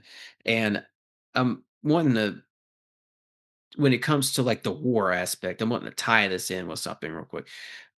There's you see what the US is trying to do, and you look at the places they want, and it's Venezuela and Greenland. I know Iran, of course, but Venezuela and Greenland, that's the northernmost and one of the most southernmost points of the Technate map. exactly. Which this was Elon Musk's grandfather, who was a big part of this original technate, this technocracy movement that emerged in Canada. He got kicked out of Canada because of that. Elon Haldeman. grandfather, yeah, Halderman on his mom's side. That was Elon Musk's grandfather. I actually interviewed his former babysitter, Elon Musk's former babysitter, who made some interesting claims. She knew the family personally and interacted with them on a number of occasions, and she claims that Halderman faked his own death and lived well into the 1980s. She had physically interacted with him at that point. So there's a Interesting. lot of interesting history there that may be a little bit askew, but he was supposedly working for some MK Ultra project or something at that time here in the US in Southern California. So interesting stuff, like for Yes. sure. Yeah. But yeah, Well, I yeah, mean, this is, he very well could have faked his death. I haven't heard that one, but I mean, they said he was a pilot yep. and right, and that he died somehow in And flight. So that's what the claim was. Right. in 1977. But according to Rosemary, that was Elon's babysitter, he was Mhm. alive well into the 1980s. Wow. Yeah, Yeah, that's interesting. working on diabolical plans. What caught my eye, what caught my eye about you, before I asked you to come on was that you do talk about this technocracy, and not everybody's talking about this. There's more people talking about it now, but last year didn't know anybody really talking about it. Last month, even there weren't a lot of people talking about it. So I really wanted to touch on that because I think that ties into something you said early on in the show, which is transhumanism. And something I said early on in the show, which is singularity, is technocracy, the future. It's all related. It's all connected. I've been publicly talking about this stuff since 2017 now. So I was out there well ahead of time before much of anybody was really talking about transhumanism. And even today, you talk to the average person, like, in your circle of influence or whatever, like around about you talk to them. I have a hard time conversing with people. Like if I go to church or something, oh, what do you do for a living? Oh, I'm an author and a researcher and an internationally acclaimed podcast host. Oh, well, what do you talk about? Transhumanism. Transhumanism, what's that? Most people don't even know what you're talking about when you're talking about transhumanism, or they think it's the transgender thing. You, Right. you see, that's the other response you get from them too, which the whole transgender ideology is a stepping stone to transhumanism, but certainly it's not the same thing. So first, before I could explain to anybody what I talk about, I have to explain to them what it is exactly and give them this whole baseline long conversation about that. And by the time I'm done getting into the introductory part, their eyes glaze over with the fluoride stare and they wander off. So it's hard to broach these subjects with people who, if they don't quite understand what you're talking about, or they haven't been exposed to any of this type of stuff before, because they're just focused on going to work, being entertained, this kind of thing. Sadly, that's most of our society today. They just go along to get along. They go, they do their job, and by the time they get home, they're so tired they don't want to be bothered with anything else. So they'll eat their plentiful food and they'll watch their entertainment choices, their sports ball on TV. It's the old bread and circuses model, once again going back to the Roman days. Same thing going on.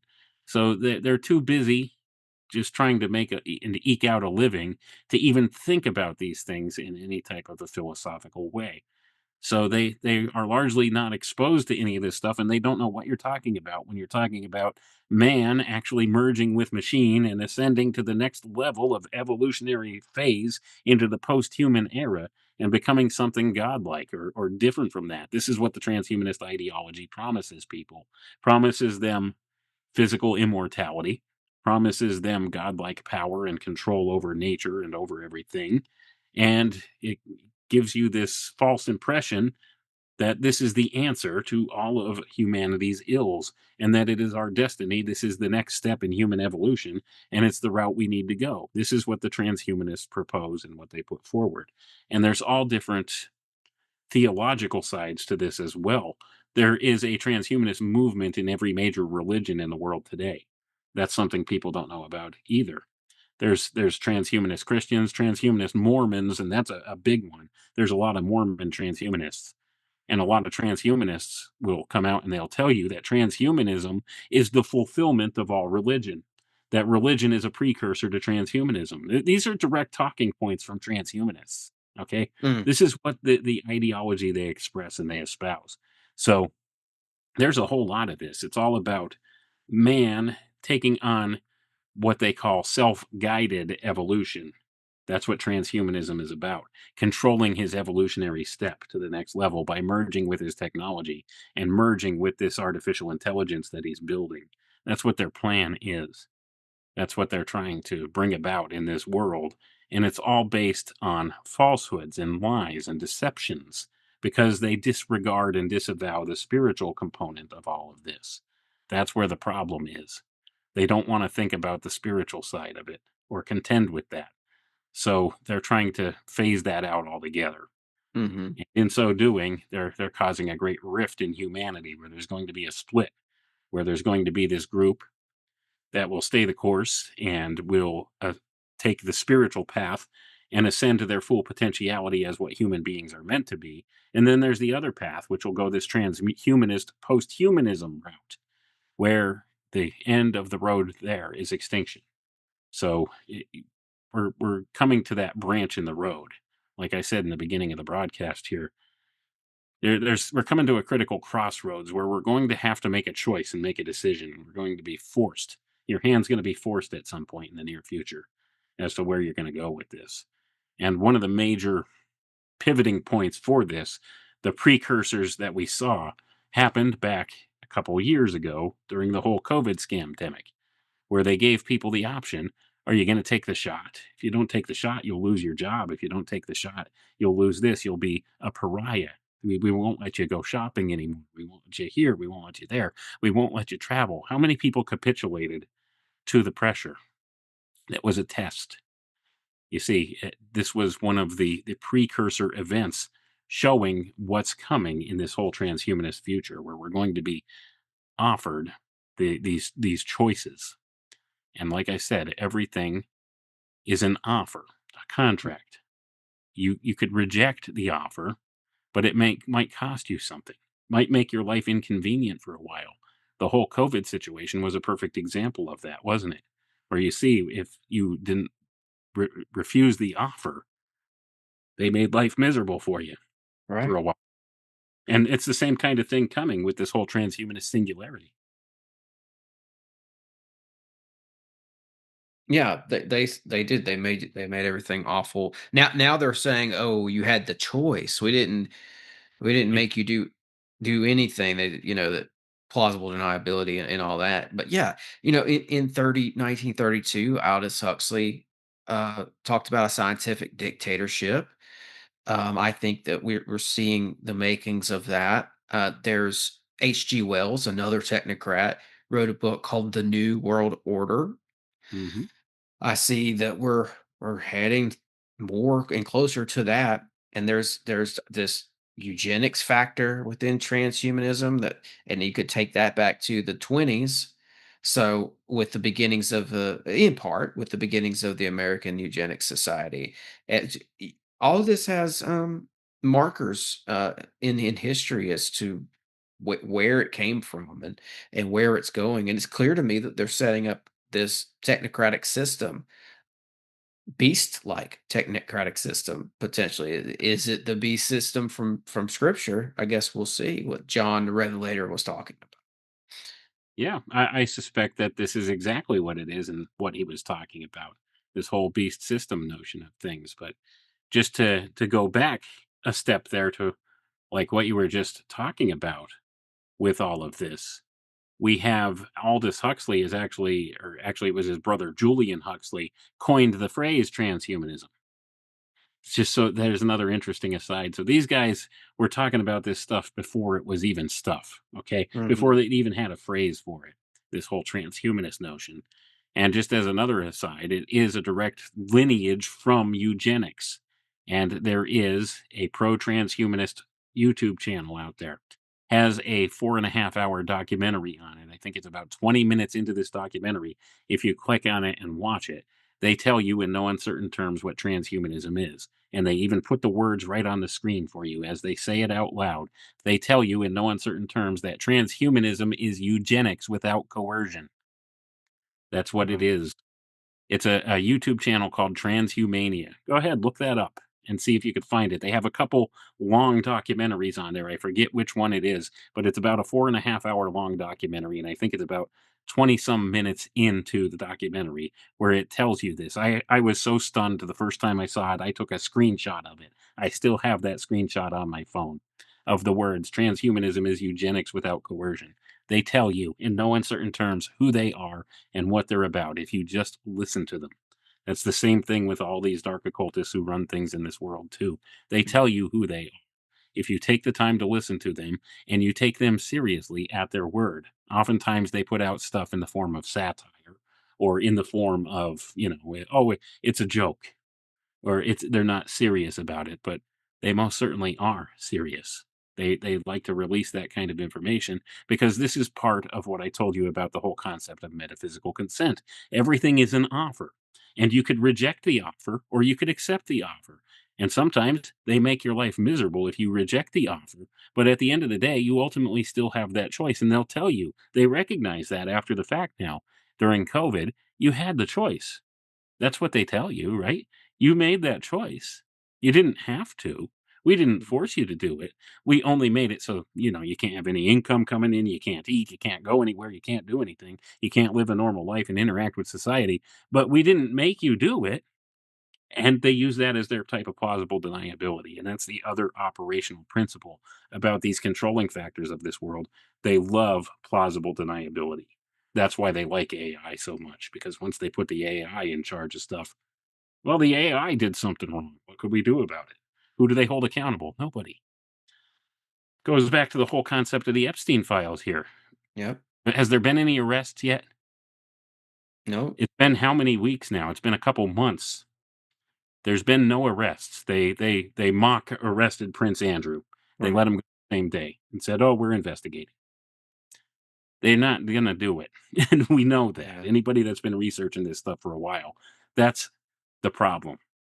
The fox is guarding the hen house. So Yeah, and I think that on the terms of plausible deniability, I think that's why they were talking in code as much as they were in those files. When you spend some time in those files, people, you're going to start seeing the use of weird words like jerky and grape soda and pizza and all that. That's a code language for them. And then I looked at some of the emails that Epstein had sent to himself where he's like a memo pad and he's talking in code to himself because they do not want to see the inside of a jail cell or courtroom. It's all about plausible deniability. So yeah, I'm with you. yeah, and that's what they do. They love that as an operational principle. That's why there's also things like need to know in the intelligence community. Well, you're not necessarily read into a portion of a special access program or some such thing, or compartmentalized information if you don't have the need to know. Not only Right. do you need the security clearance to the proper security clearance to know this thing, but you also have to have the need to know in order to be read into that program or to have some certain bits of information about it. This is how they protect one another as well. So the president didn't know anything about this program. I didn't know nothing about it. So he can't be held accountable, right? Well, who do you hold accountable? That becomes the problem. There is no accountability. And we see the Epstein files are showing this that in spades. There's no accountability. There's not going to be. They've been getting away with it. And they use this as a type of form of mockery of us. It's a type of ritual mockery that they do. It's a humiliation ritual for the public right now. They're telling us what they've done in no uncertain terms with the release of these Epstein files. Now it's a poke in the eye. It's a what are you going to do about it? It's called revelation of the method. This is what they do, these dark occultists who run things. It empowers them all the more when they get away with it and they show you what they've done, and the public just throws their arms in the air and doesn't do anything about it. You see, that's how it works. And that's where we're at. It all has to do with some of these metaphysical principles that we've talked about. Hmm. You know, what what do you think about the internet itself? Us being in this digital age, because I wouldn't rule out the possibility that they built the internet to possibly bring something transhuman in, because some in part the internet was released out of CERN, uh, not entirely, but Tim Berners-Lee and CERN released some of that in the 89, I think it was. But they gave us Facebook, I think, too, to lure people online. That was possibly a DARPA project. It seems like it was. Um, why did they want to lure people into the internet so badly? Was this part of this transhuman plan all along to get us connected to this network to maybe bring in Steiner's eighth sphere or something akin to that? Well, that's the ultimate question, isn't it? How long has it Mhm. been going on? How much of it is pre-planned? And the vast majority of it, they built the internet in no uncertain terms for the purpose of mass data collection because data is king. The more data points they have on each individual, the more control they have, the more power they have. That's why this age of big data came about and the invention of the internet. It's designed to be a prison for humanity. The thing is, it's a tool like anything else, and it could be used for good or it could be used for bad. The problem is those people controlling its development are largely using it for bad. But there are others like us who are attempting to use it for good, and we are making an impact in so doing. So it's a tool available to us, and I say use it while you still can to achieve good. It's a tool, like I said, like anything else. A hammer could be used to build something beautiful, or it could be used to destroy. It's all a matter of the user. So we need to actually use these tools for righteous purposes rather than use them for bad. So that's what it's about. So even though they intended it as a prison for us, it's also given us access to unprecedented amounts of information, Mm. especially information that's been secreted away or hidden for many years. You see, in their hubris and in their human condition of laziness, as we all are, they decided it would be infinitely easier to digitize all of the books and stuff that they once had in their occult libraries rather than keep physical copies of it. It's much easier to get this information around in a digital format. So they did that. But guess what? Now it's in the public domain, and people like me and you can access it and say, hey, you know what they say about this? It's right here. And we could show people in their own words what their ideas are and what their attitudes are and what their purposes are with all of this. So Yeah. that's where we're at right now. It's a tool we could leverage for ourselves, and I think we need to do that. Use it for good. Absolutely. That's what I thought whenever I got into this old Rosicrucian book. Because it, like you said, they put it online. Somebody put it online. I think it was maybe the chemical wedding of the Rosicruits, but it's about these old alchemist magicians who can change their dimension and their timeline by working with archons. Maybe Olympic spirits. That might be another text I was reading, though. I don't remember if it was archons or Olympic spirits, but there was 7 to 12 of them, depending on the text. And they talked about how they would appeal to one of the 7 spirits and summon them, entice them into, I think it said human form, and then trap them and then sacrifice them. And then you're able to make changes to your reality. And I was like, huh, man, that sounds like some of the stuff that Solomon was apparently doing as well. Um, and it blew my mind. I was like, wow, this is a whole other level. This is, this is what's the movie? It's kind of like Lord of the Rings, but not that one. The other one with the little wizard boy, Harry Potter, but on another another level entirely. So you actually see these methods laid out in these old texts, like you're saying, and somebody like myself can come along because of the digital age and read that and say, oh, yeah, this is kind of what they think they're capable of doing. And they've kept a lot of that information hidden away from prying eyes for the longest time. Prior to about maybe 15 years ago, any of this kind of stuff you could not find unless you had access to either a good Masonic library or an occult bookstore publishing house or something like that, or you had to be a member of one of these occult fraternities or secret society groups to have any type of access to some of these materials. They didn't have them available for the public. Well, now a lot of it's digitized and you could find it easily in the public domain online. But most people don't want to read that old dry book that has a very plain cover and they have no idea what it's about. So they'll pass it over, or they you have to know what to look for. That's one of the important points in doing this stuff. You have to know what key phrases and stuff to use when you're doing your Google search or your internet search that you're doing for this stuff in order to find some of the really juicy stuff. And I have a Mhm. whole lot of these different occult texts and stuff, digital files of this. And this is one service that I actually instituted on my website here recently.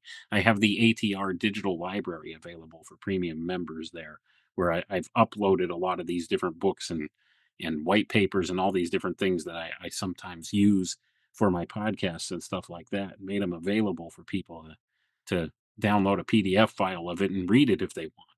These are like some of the source materials that I've worked from.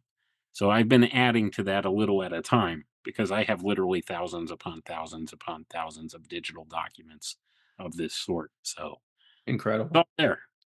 Yeah, incredible. One other thing I just wanted to quickly touch on. We talked about the this shift in the 1800s, and I thought about the Nazis and because I went back and studied the occultism that was happening and the occult movement that was happening in Germany in the late 1800s, moving into the 1900s, and I saw all these societies pop up, like the Thule Society, that would go on to uh, become, in many ways, the belly of the Nazi political machine in its early days.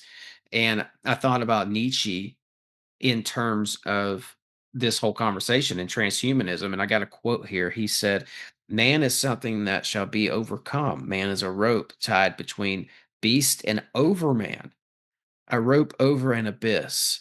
What is great in man is that he is a bridge and not an end." But what caught my eye is, well, two things. That insinuates man becoming something else. And also, he uses that word overman. And that, I think, is the Superman Ubermensch idea that the Germans were using, I think. Yep. It's the exact thing, and it's all pre-echoing this whole transhumanist notion, isn't it? When you think about Mhm. it, this is what they claim that they're doing. They're going to make the post-human era. They're going to use self-guided evolution to become something greater. That's what they claim. Now, he's got it right in that man is a type of a bridge. Man is the gateway between worlds. Okay, we are the gateway between the spiritual and the physical. We are a kind of a step down from angels, of course, according to some of the religious concepts and stuff like that. But we have our animal nature and we have our spiritual nature, and we are the bridge between that gap. We are the gateway between worlds, and this is wherein mankind himself becomes a very important being here. We are created in God's image, and therefore we are lowercase c creators here, and we're supposed to be this conduit, this gateway between worlds, so that we could connect back to that spiritual side of things and reconnect to our spiritual development and growth in our spiritual senses at some point. But the way it's been misapplied and inverted by many of these occultists, these dark occultists, and the things that were idealized in the Nazi party and stuff like that, it's all the inversion of that. It's all about dense physicality. They're all about cutting off the spirit from this, in a sense, and putting man as the apex of everything rather than God the creator, you see.